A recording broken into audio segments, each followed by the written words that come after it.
franchising in the retail space and in a scalable category. And today we're going to speak with Brian Cook, founder and CEO of StretchMed. We're going to talk about the journey. We're going to talk about building the franchise system and what Brian's doing every day now to build up his system and help his franchisees achieve success.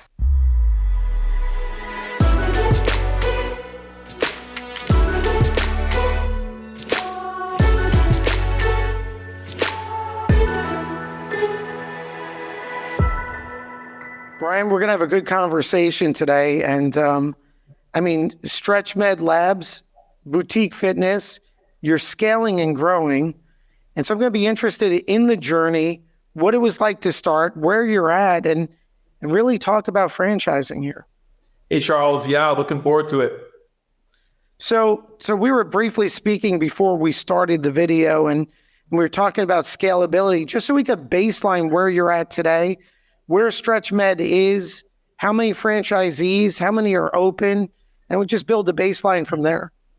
Yeah, so we just began our fifth year in business. We've got 30 studios open, 27 in development. 10 of those will be open in the next 3 months. And we're just built out a new HQ, starting to hire some C-level executives, and we're confident we'll start doubling in size until we hit the 300-400 mark. So we, in our YouTube channel, we have a great community of franchisors, emerging franchisors, entrepreneurs considering franchising, brokers, franchisees. And you're a relatively young franchise. You're in a very interesting category. And when we were speaking earlier, you said, Charles, a lot of our growth has come about organically, not through broker networks, but just direct marketing, people that know the brand, that see the brand, that are interested in the category. So you're in a position that not many franchisors succeed in at such an early stage. What does that initial growth, that sales process look like? So we opened the first location, the very first StretchMed, it was 1.5 miles from my house. So that was easy. That was our proof of concept that, hit a home run. We had signed up a few hundred people in the pre-sale. There was a major competitor like 1 mile away, and it didn't matter. So that was kind of cool. And then one of the owners on one of the fitness brands we actually bought the first StretchMed franchise, and she did incredibly well. Then we sold one of the first customers of StretchMed actually bought 3 franchises. So this was just like super organic. And then boom, COVID hit. So it was that quick. And then we were like, bummer. So then we just pushed through COVID, got on the other side of it. The 5 stores we had open, we then started growing. It was like, I think we went from like 5 to 22 in 1 year, which was huge. Then we'd couple portals, franchise direct, biz buy sell, nothing else has materialized. And we signed on with all the brokers. And again, I don't know if it's just me or our brand, but every single broker call I've had, it's been with a lead that just complete waste of my time, the biggest waste of time. I don't know if that's just the brand. We're early. They're looking at 5 other things. It just hasn't been fruitful at all. And so we still have relationships, but it hasn't been a main driver. So we're, as I mentioned earlier, we lit up Google, Facebook, and Instagram recently, national campaign. So we're confident people will start hearing about StretchMed very soon.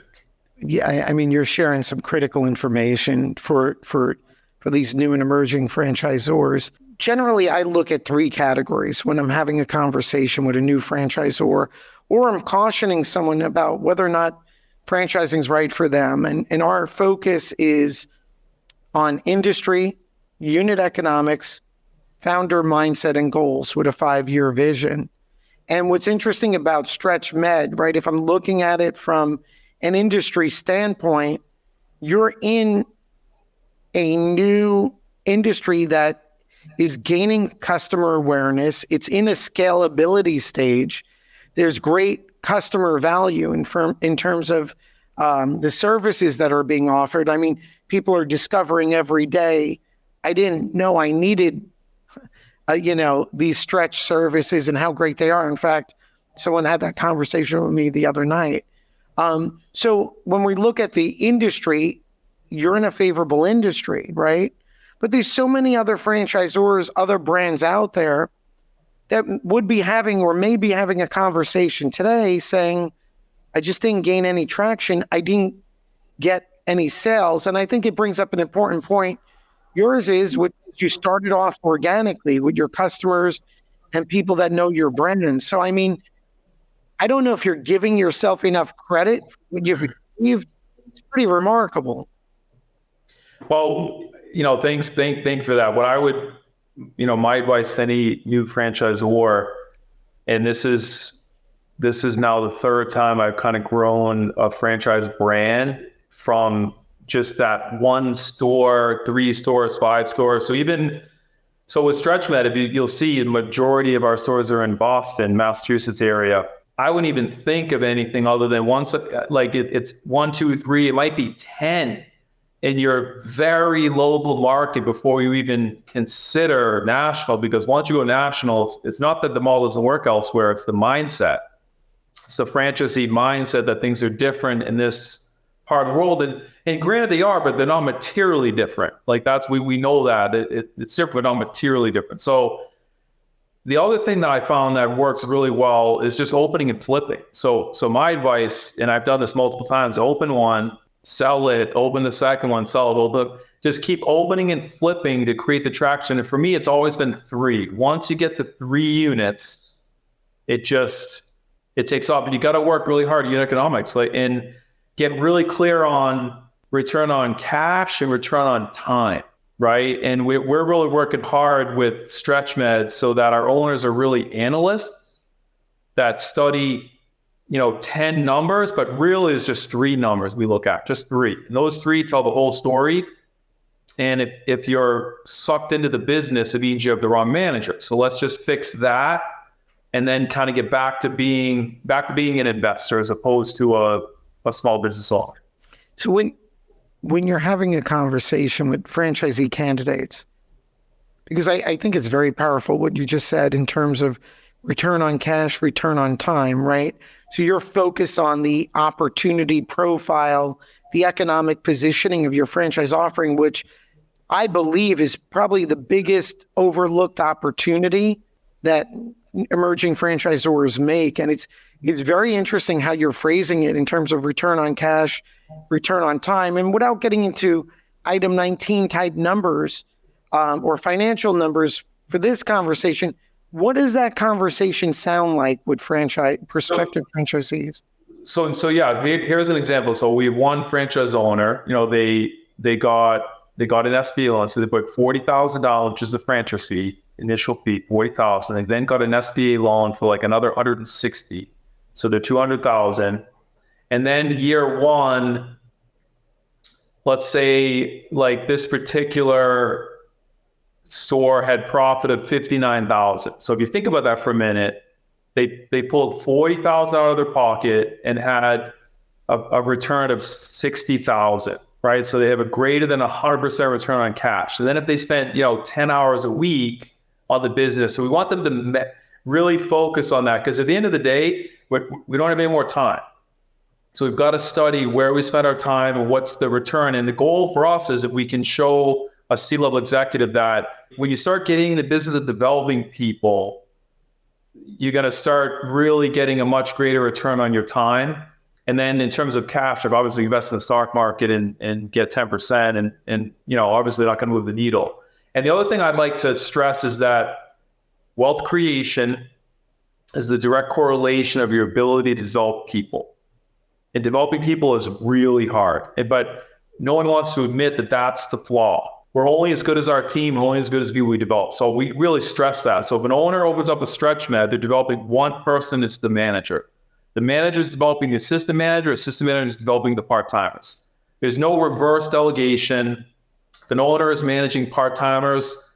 They bought the wrong business, they have the wrong management structure, whatever it might be. So we want to get really clear. So the owner will get clear with the manager that, hey, I'm in the business of developing people. Wealth correlation it has a direct relation to this. So then we get the manager thinking big, like, hey, and most managers, they want to run the show. They don't want the owner lurking over them all day. So study the data, know your numbers, and then you know where to put your effort. The reverse engineering I love, and your thought process and mindset, which I may want to dive into deeper where that comes from, but about developing your people. And what I really liked when I took a look at one of your FDDs, to your point about developing people, which I think was smart, and I think other franchisors, and this is something we discuss often, where you actually, I think you have a provision in your franchise agreement, your FDD, that your franchisee, your studio managers, that they need to train one of your vendors and pay for that training on a consistent basis until the studio achieves a certain amount of gross sales on a monthly basis. And what I love about that, I'd read that in preparation for our conversation, and then to see it really hone in on one of your core values and how you approach business in terms of elevating those teams. That mindset, I mean, how do you apply that mindset as you onboard your franchisees and in helping them elevate and looking at them as part of your own team? Yeah, I think it's a constant, it's work in progress. It's a constant conversation. People is hard. It's hard to motivate people, but the better the articulation of the widget, the easier it is to scale. So we spent a lot of time getting super granular on the process of opening a StretchMed, the process of running a StretchMed, the marketing. So we have vendors for everything. So we want it to be like turnkey.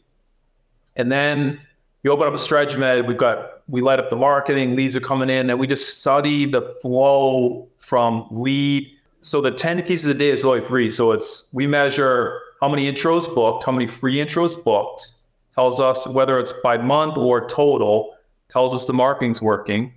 Total customers tells us your sales process is working. We tell our owners, if you're not gaining customers every week, look for the closest fire alarm and pull it, because you have a problem. Just pull that thing and figure it out. And then the third number is lifetime value. And I think that's way not talked about enough, because you really don't know what you can spend on marketing until you know lifetime value. You got to know how long you keep customers for, how much revenue you get from them, because then you know what to feed into the marketing machine. So we study those 3 numbers. They tell the entire story, frankly, of any business. I'd say every business simplifies to 3 numbers. And then the other 10 data points really break down those 3 numbers. So we just study data and then let the data tell us, like, oh, leads are coming in, but you're not converting them. Well, geez, you have a sales problem. You have a sales problem. Like, let's look at the relationship from the therapist to the customer coming in. Are they just phoning it in? Is there ether happening in that initial experience? Is there wow happening?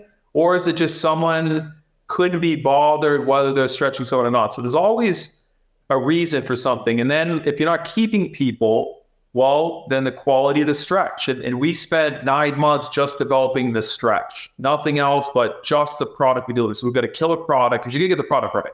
But that's just one piece of really, we've got an 11 module framework, and the product or service you deliver is only one of those 11 things. So when you're keeping the pulse on your franchisees, and I have to say, what you're sharing is very genuine and very next level in how you're approaching the business. When you're keeping the pulse on your franchisees, what do their wins feel like for them? Like, what are they focused on, or what are they sharing with you? Like, when it's good news about, aside from dollar amounts, the wins, and what are the struggle points or fears they have as they're going through, the opening and, even in motion a year or two into a stretch, into having a studio? Yeah, so I think it always comes back to the stories about the customers, the clients just being pain free for the first time. And I remember even one of my own stories, I used to walk into the first location. I lived a mile and a half away. I'd get my stretch on Saturday morning, baseball hat on, no one knew who I was, just get a stretch. I hear everyone, oh, this is amazing. Oh my God. And then one particular day, like, some client waited for me in the waiting room because she heard I was coming in and just wanted to personally meet me, just wanted to thank me for how much the program has changed her life. And And then I had another guy that was interested in buying that location that told me, geez, Brian, I thought it was normal to sit sideways and be in back pain for 10 years. The first time I've been pain-free in like, I don't know, it was like 10 or 20 years, something crazy. So when you hear the incredible results that the program is delivering, it really gets you connected to the product. And then, the money's cool. We're putting people to work. We're teaching fitness professionals a really cool stretching techniques. So we basically take personal trainers, we teach them all these different stretching curls. They become certified as a stretch therapist, StretchMed stretch therapist. And now they're armed, they're confident. And it's cool taking them through that. You see the kind of weight, they're a little bit. So at franchise school, we make them actually stretch, strangers, public, get through that uncomfortableness, and then you see them just get empowered. And it's super cool to watch the process of teaching, because stretching is brand new. Like there was no such thing. Like there's nowhere to learn it, right? So this all had to be grassroots. You just have to develop what a stretching routine is. And then for your franchisees, what are the moments where they have concern, but internally you're confident, and your advice basically is just stay the course, keep following the system? Yeah. And what does that look like? Yeah, we're putting a lot more emphasis on the hiring of the manager. And what we did is recently, one of the number one manager of one of the other brands, like the number one manager in the number one studio, this guy is a rock star. So he found me on LinkedIn. He kind of hunted us down. He saw kind of the writing on the wall with the brand he was with. So I had multiple rounds of interviews with him. We hired him as a consultant, but he is actually helping franchisees hire their manager. And then he has a weekly KPI call with all managers, and a monthly one-on-one call with owners about their manager. So we really put this developing manager thing to a whole new level, because he's one of them. He's not an owner. A couple of years ago, he was literally running the number one boutique fitness stretching concept in the world. And now he's going to teach you how to hire and develop your manager. So the fear, so the struggles, we had an owner. We're going to be more careful with really trying to vet owners' ability to develop people. Let me give you an example. So we have some owners that come from a corporate background, and they've got a whole different form of lingo that I've never heard before that they use in the corporate world. And now that's kind of getting used with their manager. And then if an owner replaces 3 managers in the first 6 months that they're open, that's a problem. That's a major problem. So that's the only problems we've seen is when if you treat a manager like a piece of equipment, or you don't spend enough time making sure you have the right manager, we have a problem. So that's why we've kind of made this pivot to make sure that we slow down. A lot of time is spent on developing that point number one. I think that's a critical point for every business. So it's actually what I worry about, right? When we're working with clients, especially when someone's launching a new franchise, how do you deal with the management, and how do you build that infrastructure? And even internally, as I think about our firm, we had our quarterly traction meeting a couple of days ago.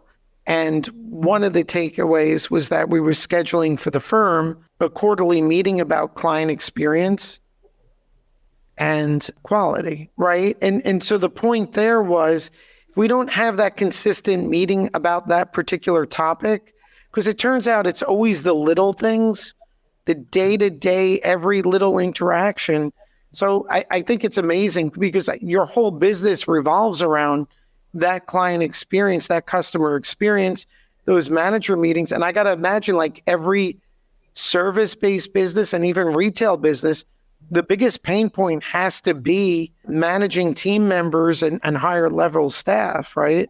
And ensuring that quality control. It's all people. And I kind of have a saying that when we interview, so for me personally, back in the day when I was doing all my interviewing, I would only do group interviews. So I would do rounds of 8. This is when it was in person. I would do 3, people come in, and I wouldn't tell anyone that it's a group interview until they get there. And then I would say, oh, hey, introduction, thank you for all being here in order to, just so I could meet all of you. This is the only way it would work out. And then once people get past those initial jitters, they actually like it. And then what ends up happening, you get really efficient with your time, because finding good people is a numbers game. You've got to do the rounds. You can't just hire the first 3 people, hire someone from the first 3 people to come in. Yeah, it's a lesson that you learn over time, right? We have a process now I never thought we'd have in terms of the interviewing with other outside companies and testing and video interviews. Brian, I'm curious because it's an impactful point. Your focus on, or your reference, if it's come from StretchMed and your experience there, that's great. But frequently you're referencing that your ability to create wealth or make money is directly correlated to your ability to elevate people or team members. Where does the root of that life lesson come from? I think. Let me back up and let me just talk to you about, strategic coach, Dan Sullivan. Okay. All right. So we're big fans of strategic coach. Okay. Oh yeah. Dan Sullivan is he's Gandhi for entrepreneurs. That's no other way to put it. I mean, he literally is just the most amazing thought leader and entrepreneur that I could ever imagine. So just, fundamentally, I'm already an entrepreneur. I mean, I think we shared earlier, I first heard the word entrepreneur, I was in college, and I was like, oh, that's what I am. So we joke that strategic coach is the island of misfit toys. And he is just amazing. So yeah, very instrumental in shaping some thinking, but yeah, and really, I always like to simplify. And then another one of those concepts I love is everyone's either a simplifier or a multiplier in your truest form. And we do both out of necessity. And my truest form, I'm a simplifier. I like to take complicated things and make it real simple. It's real simple. Like running, once you have the mechanics of running a business and you have it really detailed, and then you can clearly see what isn't working. But if you don't really have the business model super articulated, then it's risky because you don't really know what's not working. And developing people, the other thing I think that we're starting to do is, and we're talking to Oris, we're look, let's get clear on a couple things. If you open up a StretchMed and it's profitable, there's no reverse delegation happening, there's no headaches happening, you're profitable, you have happy customers and a happy team, you're going to open up a second one. And then if that repeats, you'll open up a third one, then a fourth one. And you'd open endless number of stores provided they're profitable, happy customers, happy team. Now, if you're profitable and team isn't happy, you're not growing. If you're profitable and the team's happy, the customers are happy, you're not growing. So why not tell the manager right off the rip, we will grow last year's income by 10 times, and here's how we're going to get there, and lay out the 10-unit plan. But it begins with unit number 1, and then it's all on them. No, you're not going to come to me to solve this problem. I'm going to support you, but this is how this is going to work. Now, you might find another multi-unit manager from some other brand that's tapped out, there's no more growth. That's who you want. You kind of want to hire someone that you have to step them down. And funny, I'll just tell you a funny quote I gave one of my early guys. He's fantastic. He was a president of another brand for 9 years. And I told him, quote, if you had to get a loan to work for me, it'll be the best decision you ever made. And I'm sure no one in his life is ever told him that. And then he went on to do amazing things. He was a president of Getting Shape for Women. He went on to become employee number 1 at Stretch Lab, who's the president of Stretch Lab. Fantastic guy, amazing, just did a great job. So, the people are out there. You find the right people and then paint the picture, create the vision, give them the playbook, support them on that journey, but don't do their job for them. And then focus on your time. And for me, last story of this is that I moved up to California for a year, opened up a fitness studio, and then we moved back a year later, which I didn't plan on. We moved back a year later, but I still kept the fitness studio for 4 more years. And it was making, every month between $4,000 and $6,000 a month in profit. I only spent 1 hour a month on that business. So I was like, wait a second. 4 to 6,000 hours is pretty good. Why not just do this? Like focus on this level. So for me now, if I can't 100% scale something, I'm not touching with a 10-foot pole. And for anyone looking to start any kind of company or anything, what's saved me now from my many years of losing hundreds of thousands of dollars is I have a framework called it's module 1 and it's vision. And it's first getting clear on what's the purpose, like what problem you're going to solve. Articulate your core values, because your core values are going to either repel or attract people. You need to be really transparent. Then articulate the mission, how many units, when, where, how are you going to do that? Then you develop the brand, logo, name, mark, premium, then you build the financial model, get really clear on the financials, and then the pricing strategy, which is going to affect the financial model. So module 1 is to sell yourself before you even talk about it. Because if you go past that, like I've done, I didn't know my numbers and I lose hundreds of thousands of dollars like doing stuff. Now I just live in module 1, get really clear. That's what happened with StretchMed. I get really clear. I'm like, wow, this thing is a great financial model. Let's go for it. Then you open up your first proof of concept store. It takes off. Then you start scaling. Brian, there's so much precision, and I'm starting to connect the dots as to why you've been able to achieve organic growth, right? From outside looking in, I mean, you're very genuine about your experience, and you're very clear about what StretchMed is about, and it's compelling. So for your franchise buyers, who are your perfect fit franchisees? And the second part of that is, what are the conversations like as they're exploring this opportunity?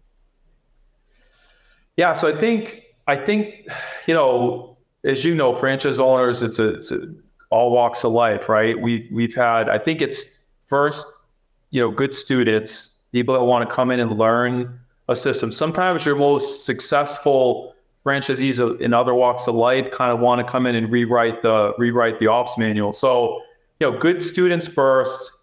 People that are good with people is always a winner, because remember, you got to develop that manager. If you don't care about people, if they're just a piece of equipment, then you're kind of not gonna get far. So it's really just the conversations are, the right fit franchisee. It's, good student, want to look at the data, because the hardest conversations is when we have a conversation with an owner and they're spending $2,500 on marketing and they're generating, I don't know, 10,000 in sales, and they want to stop marketing. And, I kind of want to jump off my balcony when I hear that. I'm just like, oh, you should be arrested for saying the words, because it's like a broken record. So we kind of, and definitely we're going to start going after multi-unit, really kind of big fish. We have a group that just got on board down in Annapolis. It's like the mom, dad, and a son team. And the son was a top manager at one of the competitors running their brands. He's really, really awesome family. The dad owns a bunch of lifestyle centers all around the Maryland market. So they'll probably be our first fairly large multi-unit. We've got owners that have 4 units. We have a group opening their 4th StretchMed, and they've only been on board a year and a half maybe. And they're moving pretty quick. They know the number, and they know the numbers, which is great. So when you know your numbers and the product, like getting back to the purpose, StretchMed's purpose is to eliminate chronic pain, increase mobility, rejuvenate, and help you move well. But you notice eliminating chronic pain is the primary, and there's 116 million Americans in chronic pain. So it is a significant problem that, I'm sure not just the US, worldwide.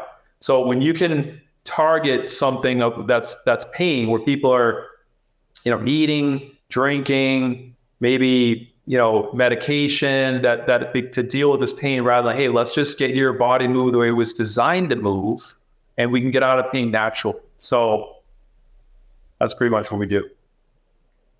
Brian, what, again, in your journey, you've been very precise as, in your launch, in your development, as you're in this emerging growth phase, right?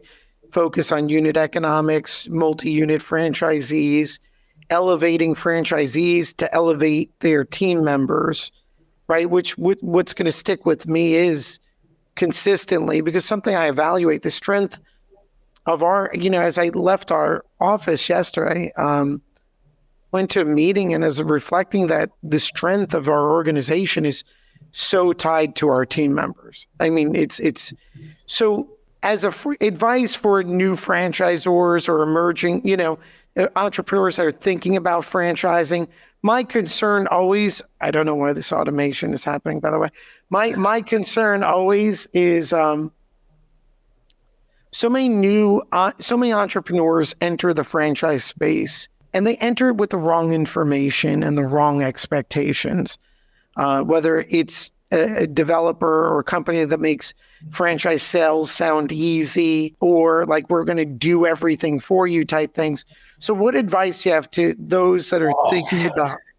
Yeah. So yeah, we talked a little bit of this. So I would say that, selling the franchise is the easy part. When someone hands you the life savings, you better know what the hell you're doing, or you better, because you're changing someone's life for the better or for the worse. So this isn't just, let's take someone's 40 grand plus another 150 grand. And if it doesn't work, they took the risk. No.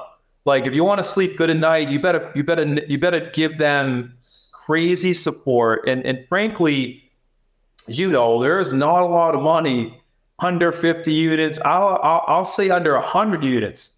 And if anyone tells you otherwise, they don't know what they're doing. So to me, get the first store right. I randomly talked to some, side story. I talked to a early franchisor who found my number somewhere, and I just jumped a call there, and it was a crepe franchise, amazing website. I wanted to eat the crepe off the screen. But then we started talking, and in 5 years, they had 4 open. They had 4 others sold, and they were stuck. And we got into a little bit. They were stuck because of the 4 open, 2 were failing. And then the one corporate one that they had wasn't even the real model. It was like a lesser version model. So I'm like, well, you got to sell that. You got to just sell that corporate one you own, and then open up. You don't have to own a corporate store at all times. I'm like, no. So the point is, they're stalled because the franchisee's success. So I'm telling you that the first one, the second one, the 10th one, the 30th one, if you don't build this kind of inferno of success, you will peter out. You will absolutely peter out. So, a lot of people out there telling you how to franchise, but they never ran a franchise, right? And that be careful is that as well. And go seek out, I'm sure in your group, Charles, you got a large network. Go seek out those that have done it, and just grow slow. And the other thing, the whole national punch, like, that's nuts. Like, to me, like the fitness brand we didn't leave Massachusetts, so we had 30 stores open in one state, because I knew I wanted to have the resources and I wanted to have the team. So we literally did not leave the state until we had 30 locations I'd never heard of. And even with StretchMed, we've got, I think we had 20 locations in Massachusetts, and just started, 6 months ago, a year ago, pushing out of Massachusetts. So become a local crazy success, get your shit together, get granular on the ops manual, support the hell out of your franchisees, do some flips if you have to get the ball rolling, and then grow outward, as close to home as you can. Because the minute you're national, man, your systems are going to be tested. You can't just walk in. You can't just walk in the studio and support them. You got to get on a plane, and once mindset goes the wrong way, it's hard to get it back. There's so many takeaways, right? Building an inferno of franchise success. You're going to hear that repeated, Brian, in the introduction that I'm going to redo now. That's great advice, and some important takeaways, right? That organic growth, success of those first franchisees, understanding that it is an uphill pull, and capitalization and the financial rewards, they're going to take time, and you really need to build up that those successful franchisees. Here's another thing that we have not done a good job at, and it's going to change. So as a franchisor, right, we all want people to like us. And there's a model we have on the fitness side, and it's called care first, crush second. And what it means is the more you know I care about you, the more I can crush you. So as a franchisee, if we sell you a franchise, if Charles buys a StretchMed, and I say, hey, Charles, welcome to StretchMed. Really excited. This is going to be amazing. I want you to know a couple of things. I care so much about your bleeping investment. I'm going to hold you bleeping accountable to running the StretchMed the way we have articulated. So when you come to me and you tell me, instead of hiring a manager and an assistant manager and a part-timer off the rip, you're going to hire just a manager and be penny wise, pound foolish, I'm going to tell you no. And if you don't listen, we're just going to hand it to the attorneys and let them decide what you're going to do.